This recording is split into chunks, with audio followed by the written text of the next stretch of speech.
Hola, buenas tardes.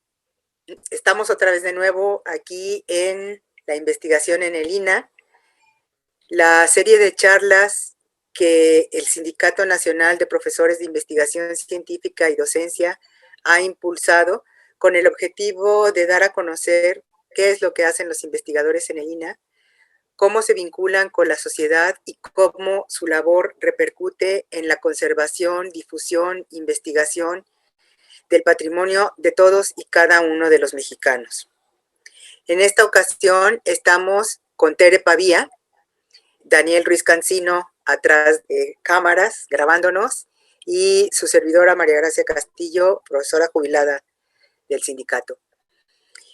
María Teresa Pavía Miller es licenciada en Historia del Arte por la Universidad Iberoamericana. Su trabajo de titulación, titulado El edificio del Museo Regional de Guerrero, su historia, arquitectura, pintura, murales, recibió el premio INA Francisco de la Maza a la mejor tesis de licenciatura en 1992 y fue publicado en 1996. Ella es maestra en Historia de México por la Facultad de Filosofía y Letras de la Universidad Nacional Autónoma de México. Su trabajo de titulación llevó el nombre de Anhelos y Realidades en el Sur en el siglo XIX, creación y vicisitudes del estado de Guerrero entre 1811 y 1867. Este trabajo recibió mención honorífica en el premio Banamex Atanasio G. Saravia de Historia Regional Mexicana en la categoría de tesis de maestría y fue publicada por el Congreso del Estado de Guerrero y el INA en 2001. Ella tiene doctorado en Historia por la Facultad de Filosofía y Letras de la UNAM, en el que se tituló con la tesis Nicolás Bravo, Su vida, acciones y pensamiento político, aprobado con mención honorífica. Es profesora investigadora del Instituto Nacional de Antropología e Historia, en donde ha laborado en el Museo Nacional de Historia del Castillo de Chapultepec de 1978 a 1989 y en el Centro INA Guerrero de 1989 a la fecha. Desde 2008 es responsable del proyecto actualmente denominado Memoria Escrita y Estudios de la Población Suriana, en el que se han inventariado y digitalizado acervos documentales guerrerenses y en el que estudia la población afrodescendiente y la insurgencia suriana. Algunas de sus últimas publicaciones son Por el norte de Guerrero, nuevas miradas desde la antropología y la historia, Afrodescendencia en Chilpancingo, Nombrar y contar visibilidad, estadística de las poblaciones afroamericanas. Es coordinadora de los acervos digitalizados publicados en la Mediateca del INA, que son el Archivo Parroquial de Santa Prisca y San Sebastián en Tasco, el Archivo Parroquial de la Inmaculada Concepción, Tepecuacuilco y la sección colonial del Archivo Municipal de Tasco. Tere ha titulado a su plática El INA y la memoria escrita en el estado de Guerrero. Tere, cuéntanos de tu trabajo. Hola, buenas tardes. Pues muchas gracias por darme la oportunidad de participar en estas charlas de la investigación en el INA. Yo voy a platicarles sobre el trabajo, una de las tareas que realiza el proyecto del que yo soy responsable, que se llama Memoria Escrita y Estudios de la Población Suriana.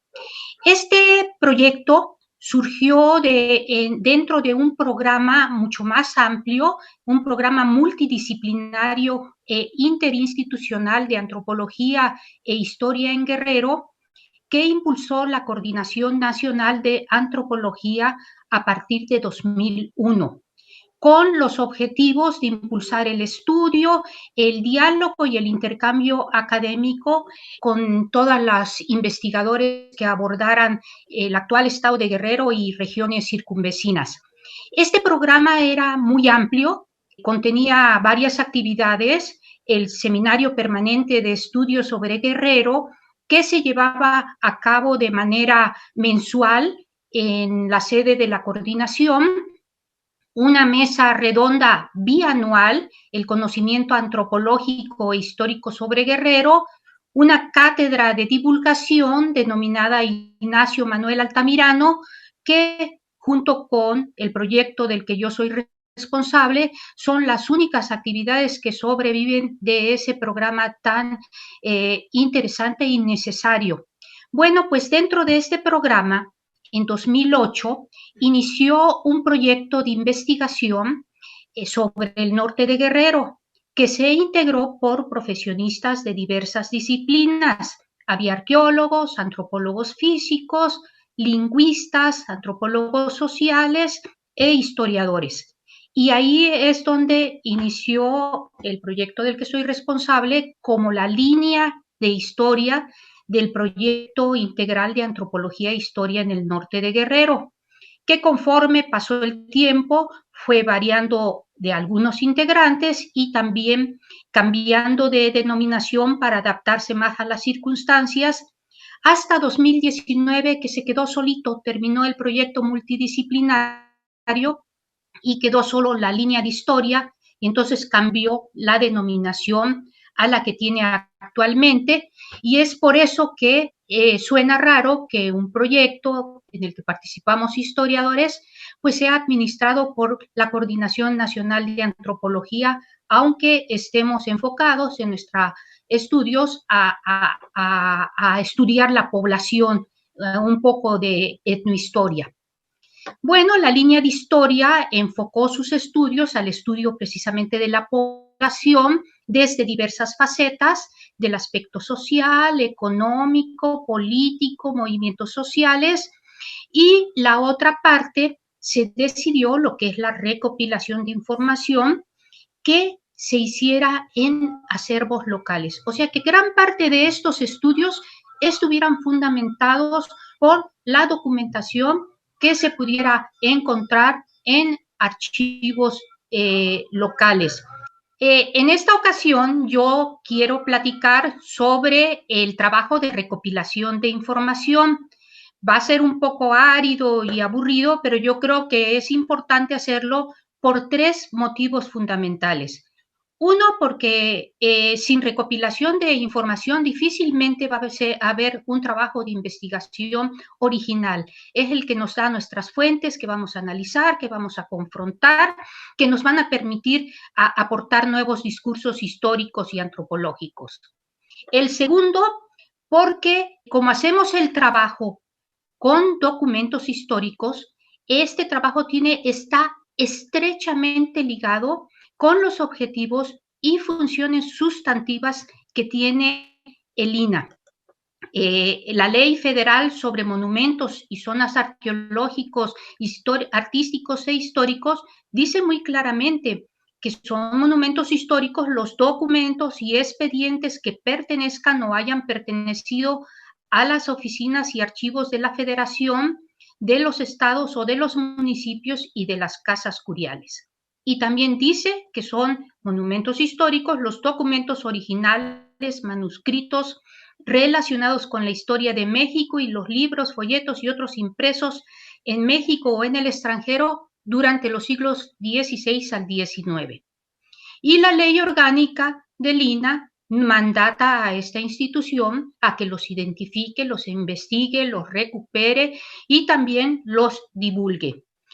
Y la tercera, por el que quiero abordar estas tareas de este proyecto, es porque desde que inició en 2008, esta parte del trabajo se ha realizado coordinada por mí, guiada por mí, con algunas tareas mías, pero preponderantemente con personal contratado, con historiadores que ha contratado el INAH, primero por capítulo 1000, que pasaban por la subcomisión de admisión y evaluación, y desde unos años a la fecha por capítulo 3000.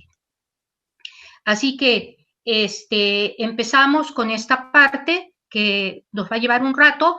El campo de trabajo, para que se den ustedes una idea, es muy amplio, nada más tomando en cuenta el estado de Guerrero y tomando en cuenta los archivos, las parroquias que tenía a mediados del siglo XIX, estamos hablando de 62 archivos parroquiales que hay que ir a ver y revisar si tienen documentación y que muy probablemente la tienen por lo menos del siglo XIX adelante.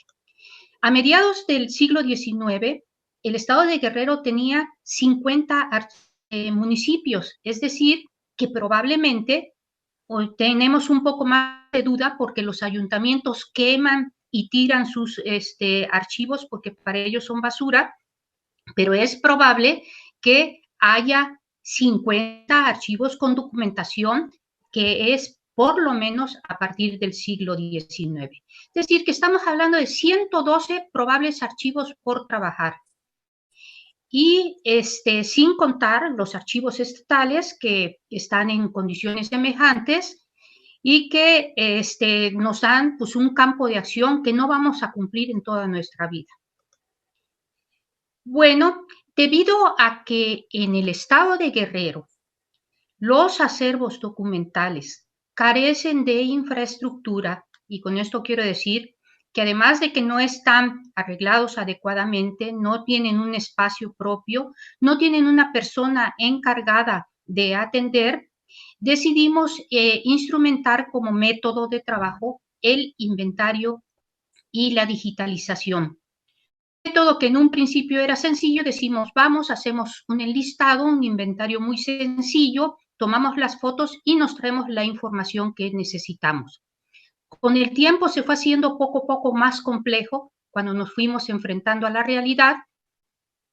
Sin embargo, hasta la fecha, nosotros le vemos muchas ventajas a la digitalización, tanto para la preservación de los documentos, porque en principio permite que se conozcan. Ese trabajo también permite que se inscriban en el Registro Nacional de Monumentos. Como tienen tanto el inventario, una parte que habla de la conservación de los documentos y hay una imagen, se pueden hacer programas de restauración y se evita el deterioro al estarlos manipulando constantemente. Tiene ventajas para los que llevan el archivo porque les permite conocer de mejor manera su acervo y encontrar documentación más fácilmente. Y pues para el estudio tiene cualquier cantidad de ventajas porque prácticamente nos llevamos el archivo a nuestra computadora. Podemos revisar los documentos a cualquier hora, en cualquier lugar, en nuestra casa, en la oficina, las veces que lo necesitemos, sin necesidad de estar pidiendo cada vez que vayamos permiso, ateniéndonos al tiempo en que nos puedan atender, y no pagando pasajes, no pagando alojamiento y no exponiéndose a, al estado de violencia que actualmente vive la República Mexicana y el estado de Guerrero. Bueno, les voy a hablar rápidamente del proceso de trabajo que poco a poco se nos fue haciendo más complejo. Empieza por la búsqueda de archivos. Encontramos desde archivos francamente arrumbados, en estado de deterioro grave, hasta algunos medianamente arreglados. Ninguno está de manera idónea, pero hay algunos que tienen alguna clasificación, están en cajas, otros, aunque no lo tengan, están en armarios. Hacemos un diagnóstico rápido del archivo, quiénes son los encargados, las condiciones en que está guardado y un enlistado rápido. Ahora hacemos organización de documentos. Cuando iniciamos dijimos, nosotros vamos por la información, no vamos a arreglar archivos. Y así nos presentábamos. Entonces tomábamos como estaba el archivo, de izquierda a derecha, de arriba a abajo, y hacíamos así el inventario y la digitalización. Pero poco a poco nos enfrentamos a archivos que si no se ordenaban, simple y sencillamente era casi imposible hacer el inventario y la digitalización.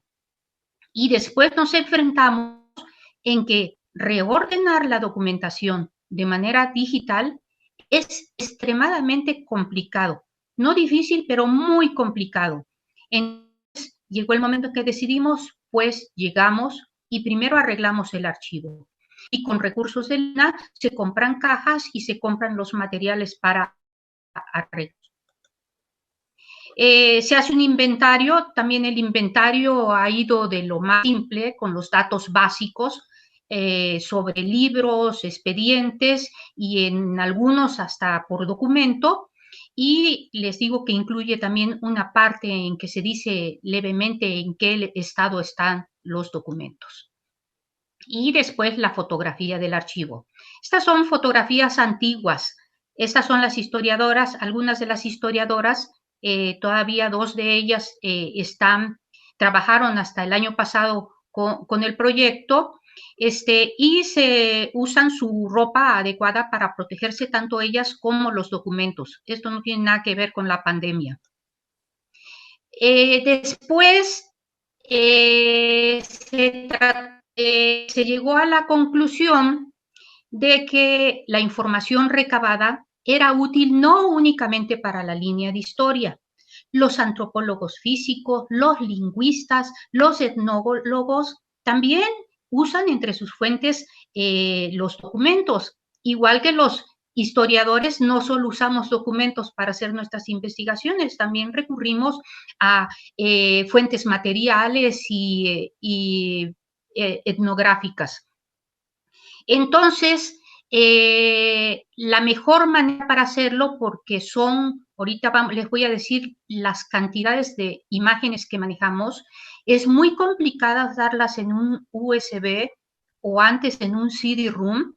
Entonces se determinó que la mejor manera de socializarlo, de compartirlos, era publicándolos en línea. Y entonces es necesario, para que se suban a Internet, hacer una base de datos.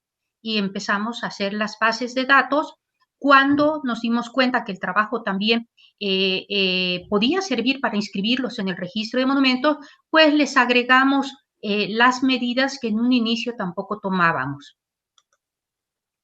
Hacemos un procesamiento de imágenes. Esto sobre lo pensamos al principio porque pensábamos compartirlos con USB, lo que ya no fue posible. Para este trabajo nos asesoró un ingeniero en computación e informática que hizo sus prácticas profesionales en el proyecto y la imagen original se reduce sin alterar su resolución. Después, sobre todo en los últimos archivos, se hace un recorte. Esto es para que la publicación quede mejor.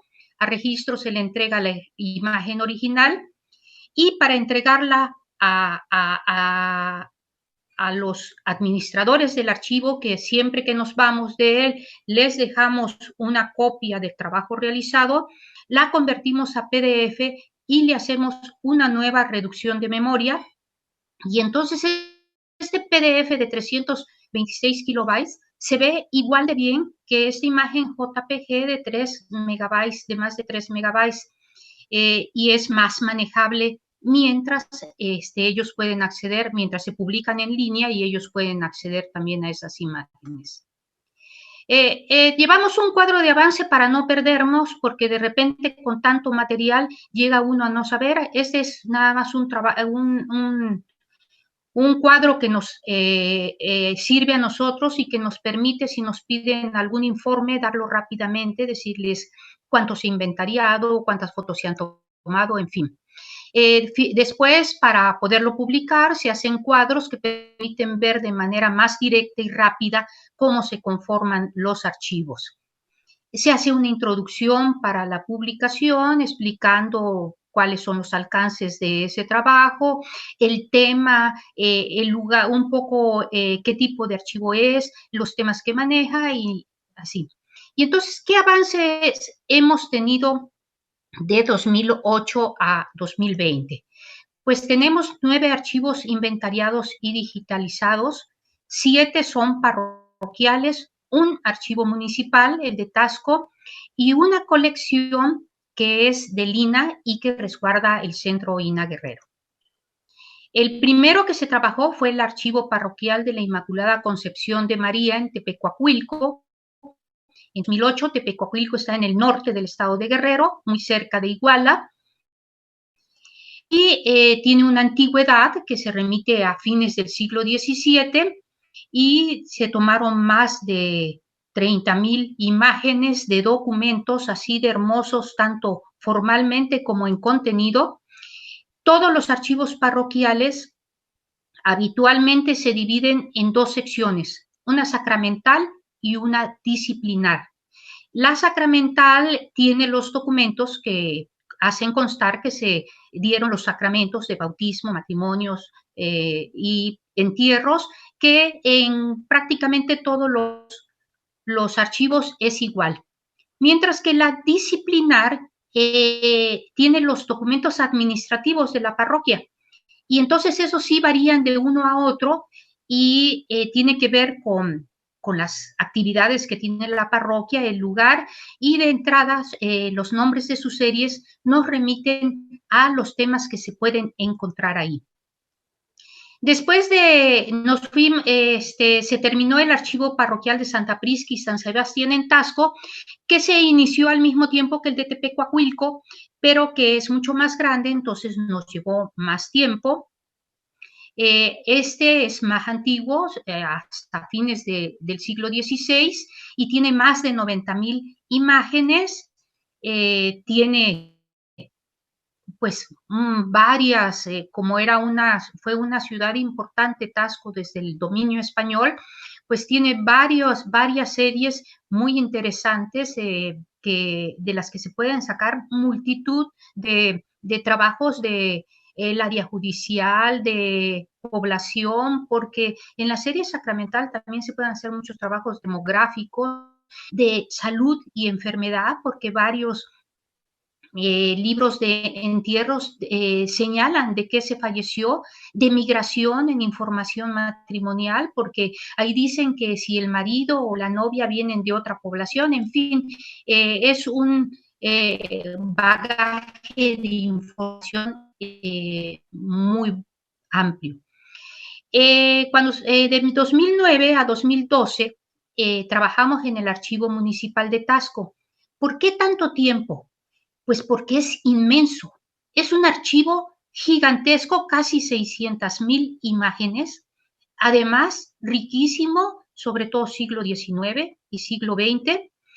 Y además, nos dejó muchas satisfacciones porque lo consideramos como un caso de éxito.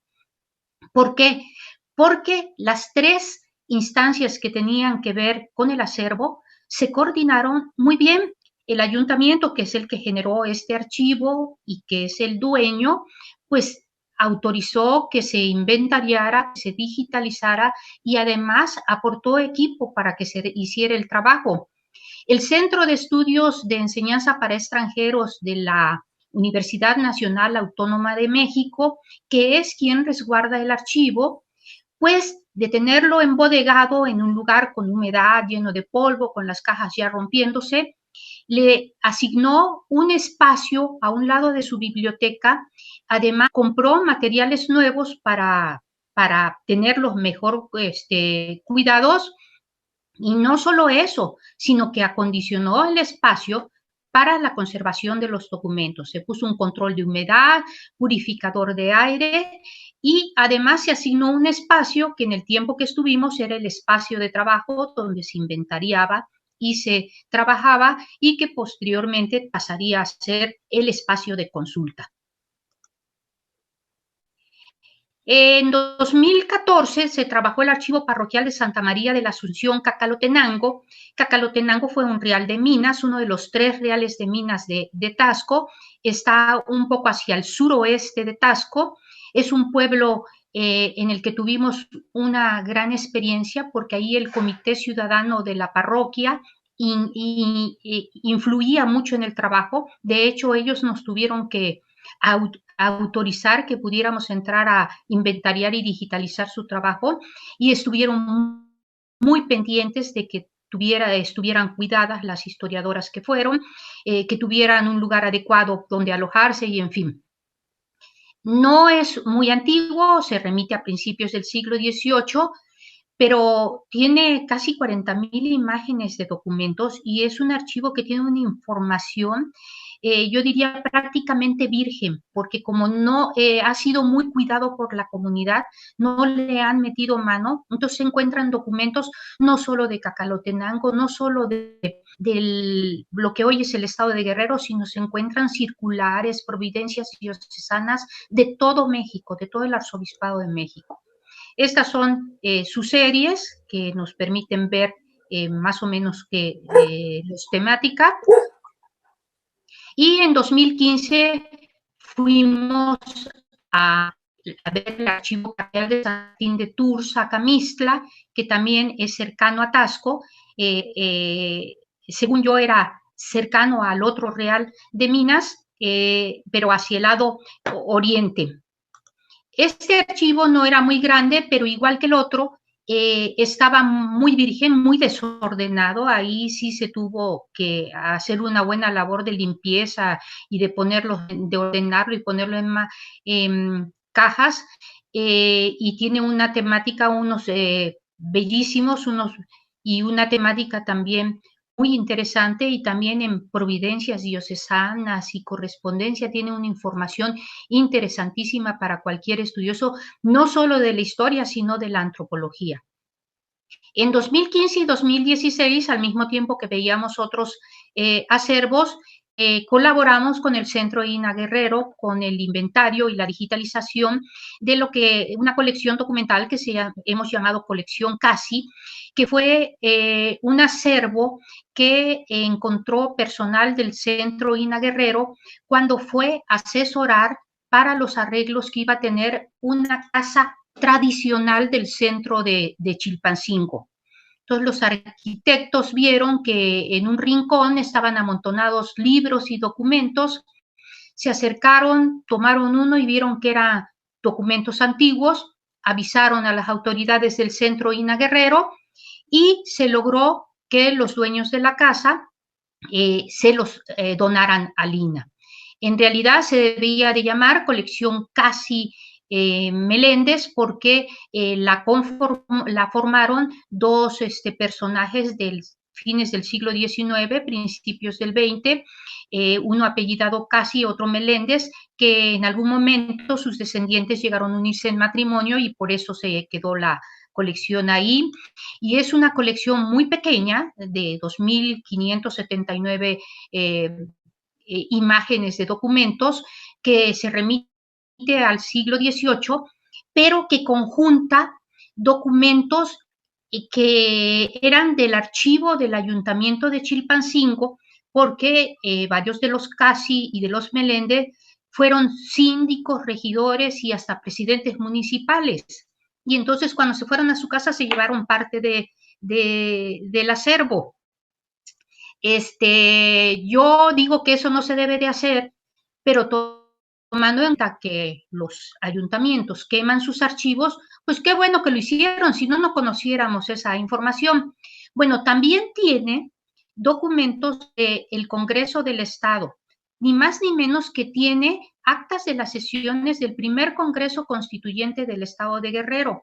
¿Por qué? Porque alguno de estos Meléndez fue diputado, entonces también cuando se fue a su casa se llevó parte del acervo muy importante. Y tiene también una colección hemerográfica interesantísima. Bueno, tiene los primeros periódicos oficiales que tuvo el Estado de Guerrero y además tiene varios periódicos que no son oficiales, que son de otro tipo, pero que son del siglo XIX. Y tiene unos documentos preciosos que no se hubieran encontrado si estos señores no hubieran armado su colección. También tiene una colección bibliográfica que esa no arreglamos nosotros, que es ahorita el fondo reservado de la Biblioteca del Centro INA Guerrero, y que tiene libros que se remiten hasta el siglo XIX. Y todo esto, tanto la colección documental como la bibliográfica, la guarda el Centro INA Guerrero. El año pasado yo tenía planeado comprarles pues, cajas muy buenas para conservar los documentos, pero vino el recorte y ya no se pudo comprar nada. Así que siguen en cajas de cartón. Bueno, en 2016 se trabajó el archivo parroquial de San Martín, obispo de Tours, Tistla, en la región centro del estado de Guerrero, muy cerca de Chilpancingo. Y este es un archivo muy grande que se remite a mediados del siglo XVII, pero que ha sido muy alterado y muy saqueado. Sin embargo, conserva todavía documentación interesante, tanto para la historia de la población como de todo el actual estado de Guerrero, como de personajes históricos como Vicente Guerrero, Ignacio Manuel Altamirano, que eran de ahí. No obstante, que la partida que se le ha asignado, que se ha dicho que es de Vicente Guerrero, pues se robaron todo el libro. Y eso fue a fines del siglo XX, principios del XXI. Estas son las series que tiene, que no, y está muy revuelto. Ese no fue posible reordenarlo porque hubo un proceso que hicieron de reencuadernación en que tomaron documentos y los agregaron de manera no cronológica, y pues no nos íbamos a poner a descuadernar los libros, los respetamos como estaban, pero sí está bastante revuelto. En 2000, no le alcanzo a ver la fecha, pero fue después, 2018, nos fuimos a la Costa Chica de Guerrero a revisar el archivo parroquial de Santiago Apóstolo Metepec en busca de información de afrodescendientes, pero ahí sí tuvimos un poco de desilusión porque no es un archivo, es grande, pero no es un archivo muy antiguo.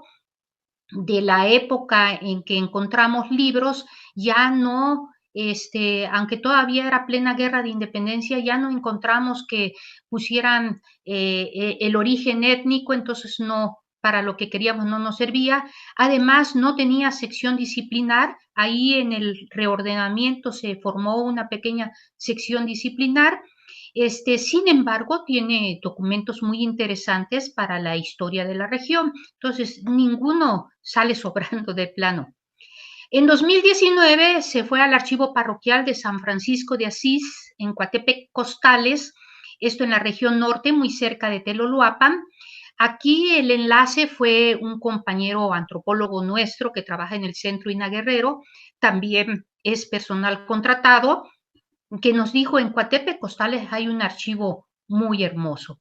Y fuimos a Coatepe Costales, él fue el enlace y es donde lo encontramos más desordenado y en más riesgos que ninguno.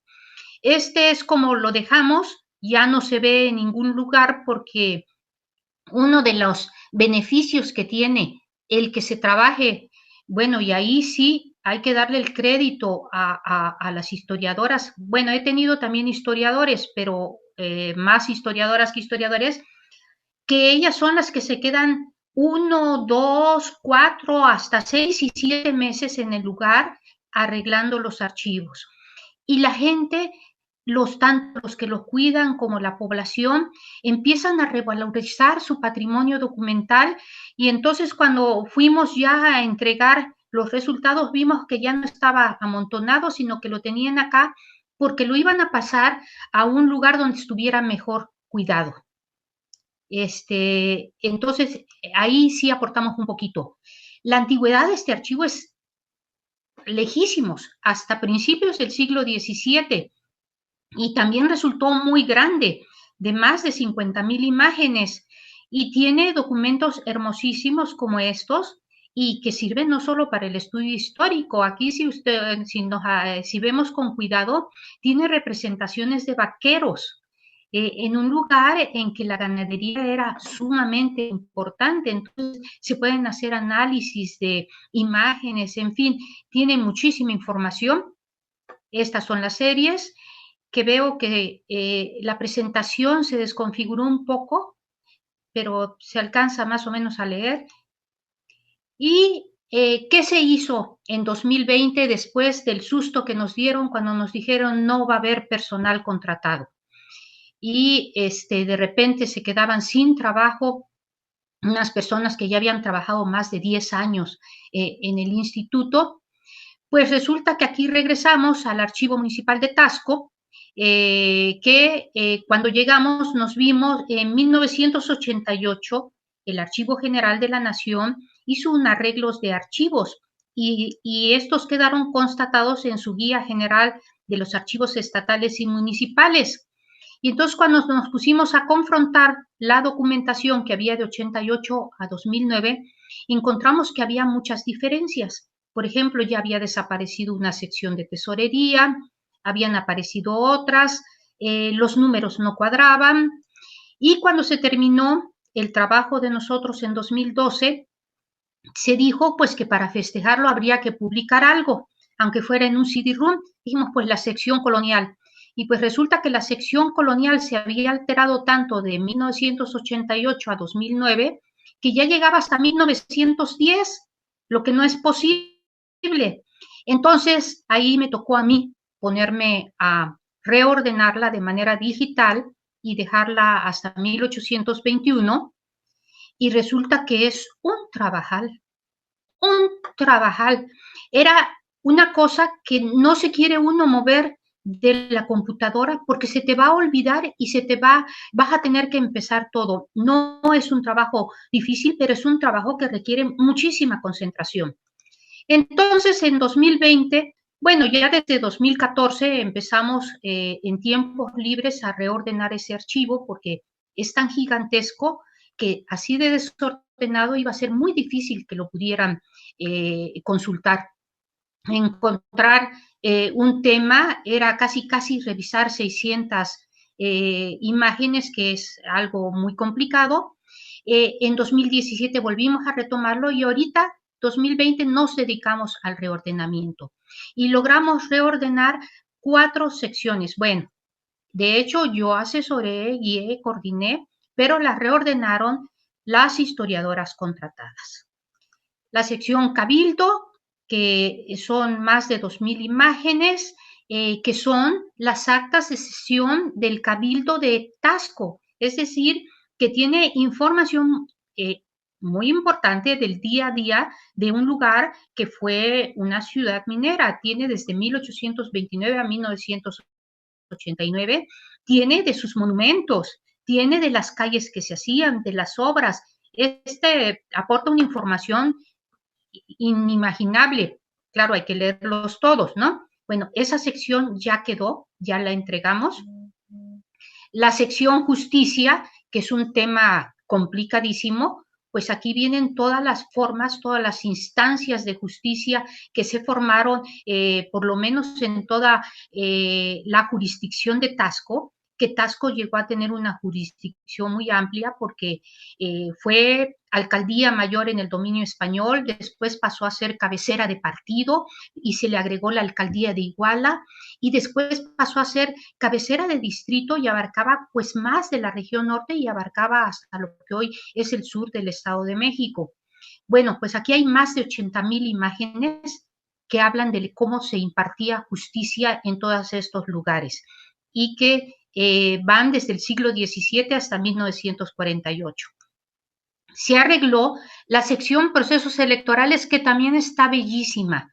Yo he leído a los investigadores que se dedican a este tema y ellos dicen que la información más importante se encuentra en los archivos municipales.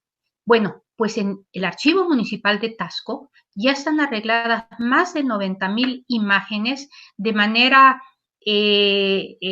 cronológica, que traen pues listas de escrutinio, traen credenciales de electores, traen padrones electorales, traen cómo se distribuían las secciones, traen cualquier cantidad y riqueza de información, resultados de elecciones.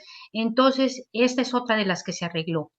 Y se arregló la sección registro civil, que tiene casi 10,000 imágenes, que va de 1809 a 1948, y que pues nada más ahí con lo que hemos ojeado nos damos cuenta que dan cuenta de lo difícil que fue el proceso de secularización en México, para que las parroquias dejaran de hacerse cargo de todos los registros de nacimientos, de matrimonios, de muertes. Pasaron muchos años. A principios del siglo XX todavía ellas eran las que seguían aportando información.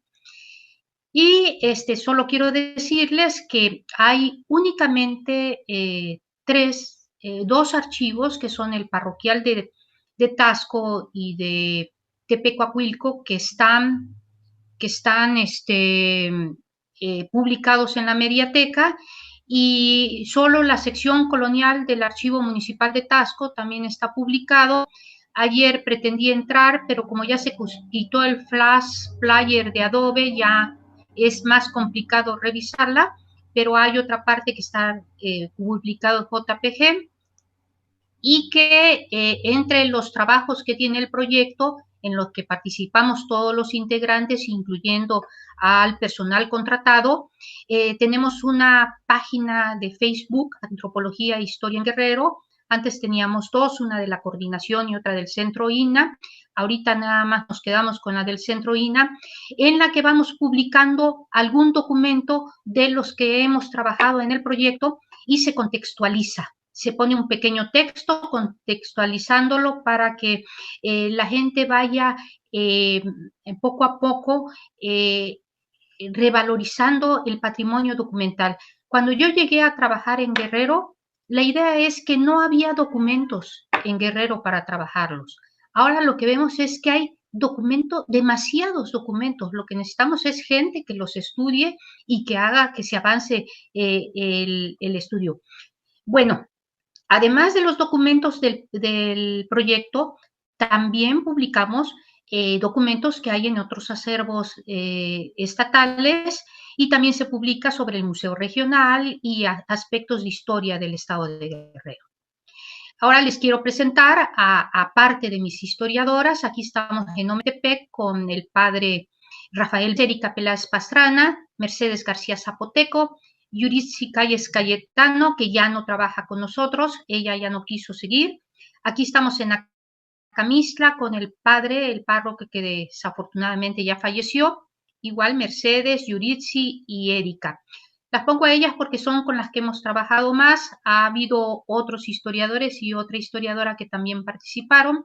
Por el momento es todo. Espero que haya sido de su interés. Tere, pues qué interesante y qué importante la labor que están realizando, porque pues no se tiene conciencia en general de que los documentos forman parte del patrimonio histórico, documental, monumental de los pueblos, por una parte, y pues yo creo que tú estás aportando mucho en ese sentido, y pues por otro lado, el rescate tan impresionante que has realizado y que tienes propuesto.